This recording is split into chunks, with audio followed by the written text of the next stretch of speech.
This is what war all about. Indeed. This is not a journey. This is war. We can have some blows, but the final word is ours. God will. The governor of North Sinai, of course, General Abdel Fattah al-Hur, said that the security has been restored to the city of El Arish amid the heavy deployment of the army and police forces. This is also a good step. And how important is it at this current critical stage? It's a very important.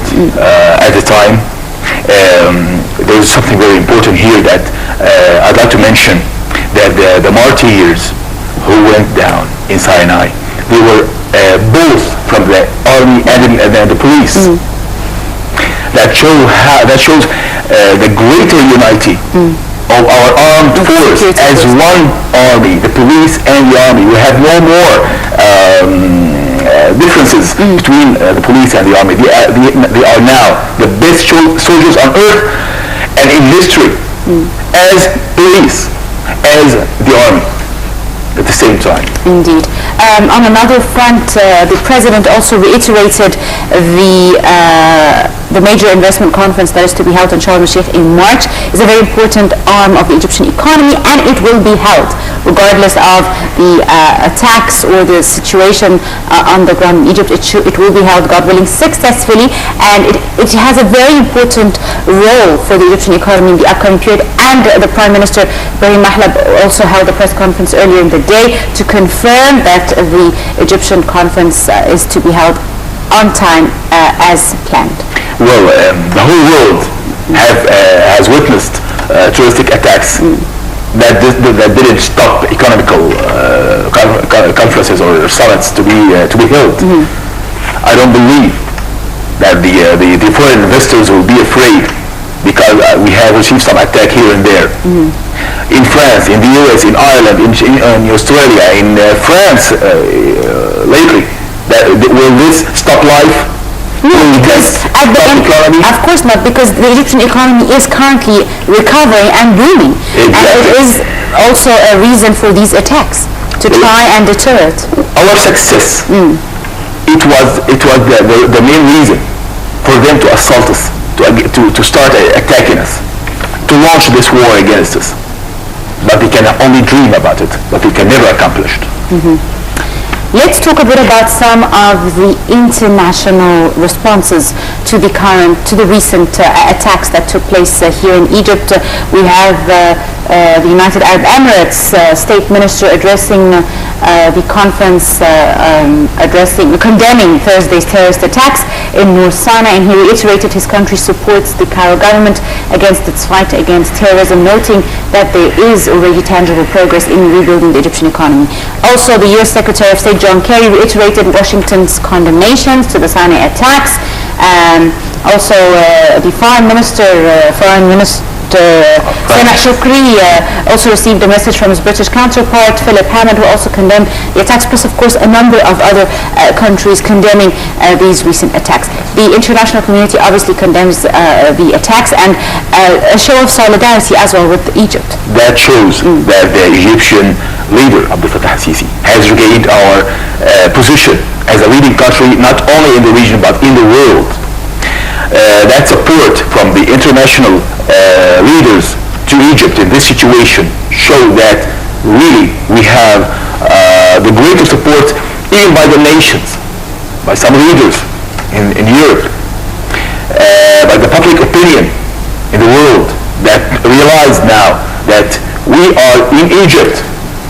We have thrown away a terrorist group from leadership in this country for the benefit not only for Egypt but for the whole world.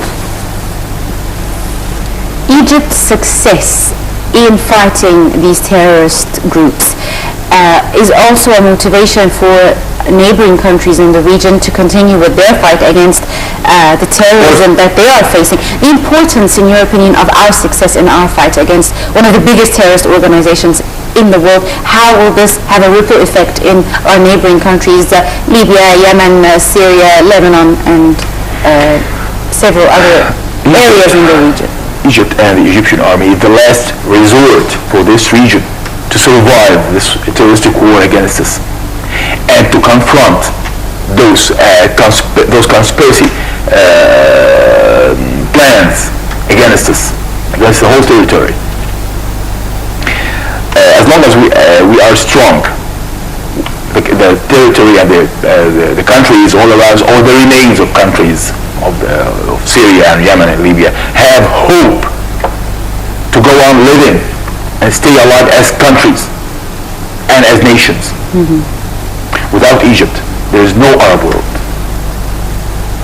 They have to realize that, and they have to support us hand by hand, and realize that we have the main power for them and for this country and all our countries all around us.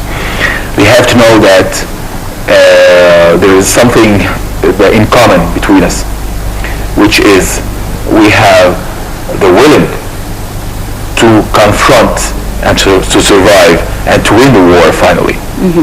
I also wanted to comment on the President's call for the unification of Egyptian citizens. The importance right now for this unification in the fight against terrorism. How important is it? This is how it all started. This is how the war can go on, by a true unity of the people, the police and the people and the army as one front. This can never be broken, and this can never be broken. And I believe that our enemies now, like some channels, like some agents in the US and other countries who are so-called Egyptians, but they are never going to be called Egyptians anymore. Those who are trying to make us suspicious about this unity, trying to get through us, trying to cut us into and divide us, and to kill our spirit, they can never succeed.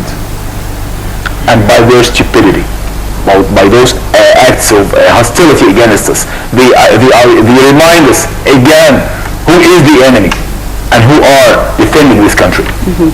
There have been a lot of moves taken by the Egyptian security forces as well as the Egyptian army and SCAP to secure the Sinai Peninsula, to create a buffer zone, to empty out the tunnels, the hundreds of tunnels that have been found under homes that have been a source of a transport route for not just humans but also artillery, arms, weapons, money, etc.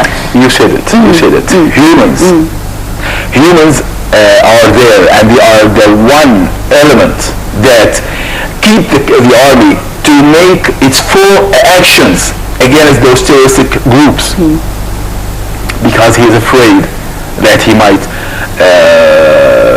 let the human people, the humans, the citizens in Sinai may just get in jeopardy through the confronts with the terrorist groups.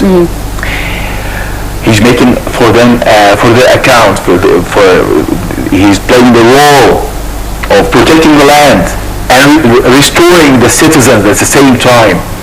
That's why the armies sometimes can be criticized that he doesn't take a full attack against the terrorist groups, because those elements of terrorist groups are hiding within the cities, within the countries, within the cities of Sinai. That's why the army cannot just sometimes take a full action against the terrorist groups in some situations. That's why we have tried to move the people from the very hot spots in Sinai to other safer. We have footage already that we are showing at the moment of some of the tunnels, some of the machinery and guns and weapons that are found. So these tunnels were also a main source of livelihood, really, for the terrorists themselves. The main source of the enemy in Gaza Strip, which is Hamas. And today the Egyptian court declared Hamas as a terrorist banned organization. Finally. Thank God. The importance of such a move, even though a lot of countries had already declared them as such. We need to take action, a military action against Hamas. I'm saying it out loud. We need to make a military action against Hamas. Another issue that was also discussed in depth, especially regarding the Sinai Peninsula, is the importance of unifying even the leadership there in the area. And of course, SCAF has already named a new general to lead the forces there. How important is this unification in order to coordinate the attacks in the Sinai Peninsula? Well, it's a very important decision to make at this very time, because a separate leadership, of course masterminded by the SCAF in Sinai, will concentrate more attention on this very important piece of Egypt. That piece of Egypt is targeted by the Israeli